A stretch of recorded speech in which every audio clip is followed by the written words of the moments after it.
ဒီဘလော့ကာအမကြီးကိုအကောင်လုံးမှတ်မိကြမယ်ထင်ပါတယ်ဒီတခါတော့ဒီဘလော့ကာအမကြီးကသမ ्या စီကပစ္စံတောင်းတာလည်းမဟုတ်ဘူးစားကြတောက်စရာတောင်းတာလည်းမဟုတ်ဘူးသူ့မှာပါတဲ့ပစ္စံအထောက်လိုက်ကိုလူတွေကိုလိုက်ပေးတာတချို့ကလည်းသိတယ်မလားအဲ့လိုအဝတ်စားဆိုင်ရမှုတွေနစ်နွမ်းနေတဲ့သူတွေအဝတ်စားတွေညင်ညင်နွမ်းနွမ်းနဲ့ဝတ်ထားလို့ရှိရင်လူလို့မထန်ကြဘူးလူလို့မဆက်ဆံကြဘူးအဲ့တော့ဒီပစ္စံတစ်ထုပ်လုံးကိုဘယ်သူတွေရသွားမလဲကျွန်တော်နဲ့ဒီကြည့်အောင်နော်အတူတူကြည့်လိုက်အောင်နော်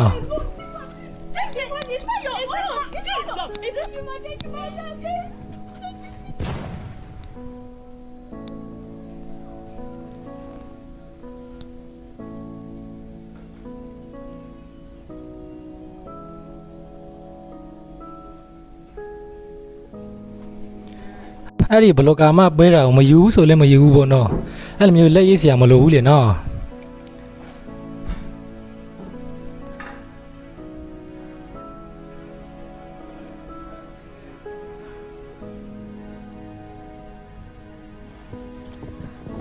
ပစ္စံရောပြီးလို့ချင်းဒီဆန်တွေရောရိုးပြီးတော့ထည့်ထားတာ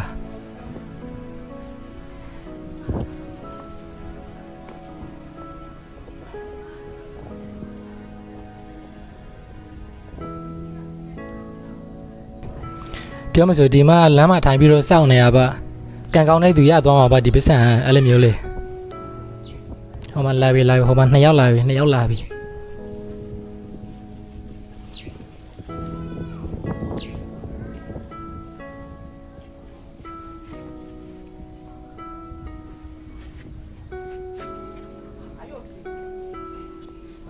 ါဘာမှတောင်းတာမဟုတ်ဘူးနော်သူပေးတာတော့ဒူးထောက်ပြီးတော့ပေးရတယ်သူ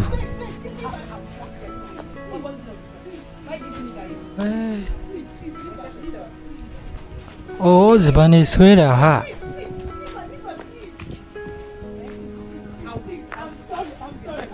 ဒီဘောင်းဖေအနေနဲ့အမသူတို့ရိုင်းဆိုင်တာပဲ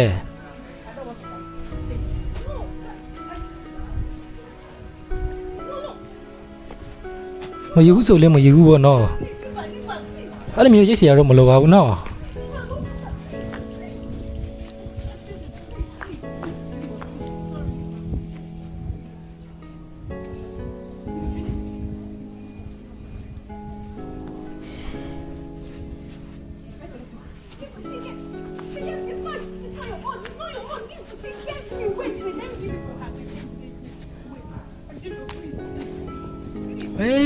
ကြည့်ဘလောက်မရိုင်းနော်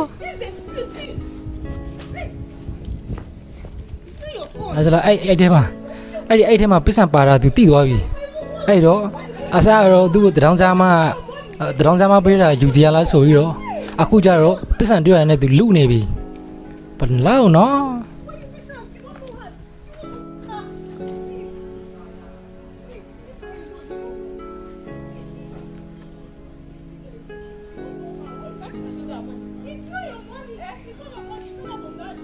ကိုမယူလို့မယူဘူးပေါ့အခုသူ့တင်ငယ်ချမ်းယူရလေသူ့တင်ချမ်းပေးမယူဘူးအခုကျတော့ပစ္စံမှန်းတိတော့အဲ့ဒီပစ္စံသူလိုက်ပြီးတော့လုနေပြီ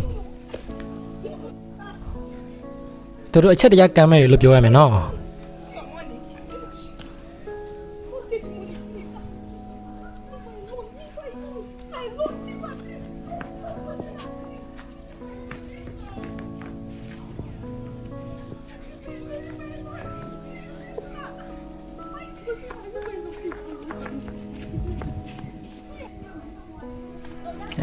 သူတင်ငယ်ချမ်းရတော့ပြီ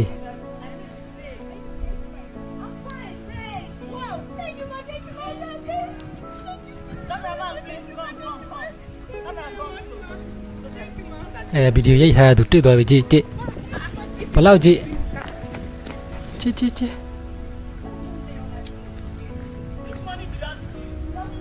စ်ဖက်လူပေါ်မှာအရန်ပဲအနိုင်ကျင့်ဘောကြလွန်းနေနော်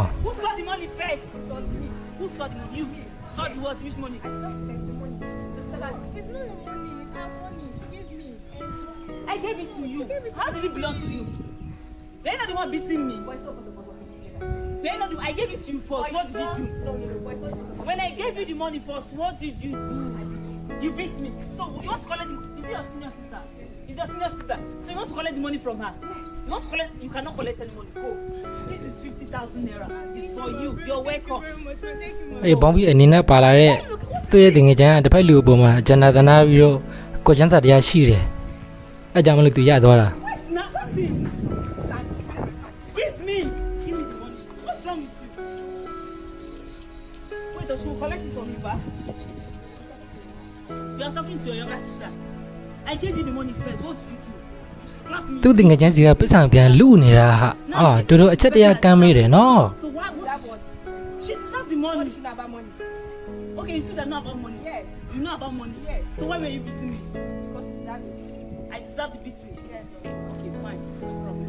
You know what happened? Give me your account number. Let me transfer. Since you want to collect the money from her.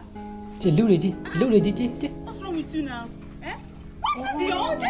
It's not your own. Jesus! If this money is there, if this money is there, if it's there, if this money is there, if it's there, this money is there, if it's there, this 50,000, me and you know, give me. Ah, what is wrong with you? If it's there, this 50,000, you know, go like it. Go and wish home. Are you like this? Let's go home. Let's go home. No mind now, no worry. I'll collect your account. ဒီလောက်ဗီဒီယိုရိုက်ထားတာတောင်ဒီလိုမျိုးလုပ်တယ်နော် I'll send the money to her. အော်တို့တို့အချက်သိက္ခာကမ်းမေးတာပဲဗျာနော် What your account number? Yeah, which bank? Since you want to drag the money, what is wrong with you? It's okay, no problem. I don't understand. Like this. Don't worry, you'll see it. Check your distance. ဟမ် What's the problem? Oh? Can you ဘယ် imagine? သူမှရမသွားဘူးလား Eh? Can you imagine, guys? I gave her first too. She can't even be this one. Have you seen it? You've received. Why are you beating? Listen again on 1 minute. Tell me thank you. He just slap him out to join. Now wow. Can you imagine? Anyway, guys, stay tuned on my next video. It's still your girl Julie. အော်ဘယ်သူမှရမသွားဘူးတကယ်တမ်းအဲ့ဒီဘောင်းပြီးအမေနဲ့သူ့ရဲ့တင်ငယ်ချမ်းရသွားရမှာဒီဘောင်းပြီးအနေနဲ့ဝတ်ထားတဲ့မင်္ဂလေးကအစကတော့နင်းလို့သူတောင်းစားမပေးတဲ့ဟာငါယူစရာလားပေါ့နောက်တော့ပိဿံမန်းတီးသွားတော့အဲ့ဒီသူတောင်းစားမပေးတဲ့ပိဿံကိုမရမကလူတွေကြီးအချက်တွေသိက္ခာတွေအချက်တရားသိက္ခာတရားဆိုတာနည်းနည်းမှမရှိဘူးနော်လောဘတယ်မတော်လောဘတယ်လူကိုလူလိုမဆက်ဆံတတ်ဘူးလူကိုလူလိုမမြင်နိုင်ဘဲနဲ့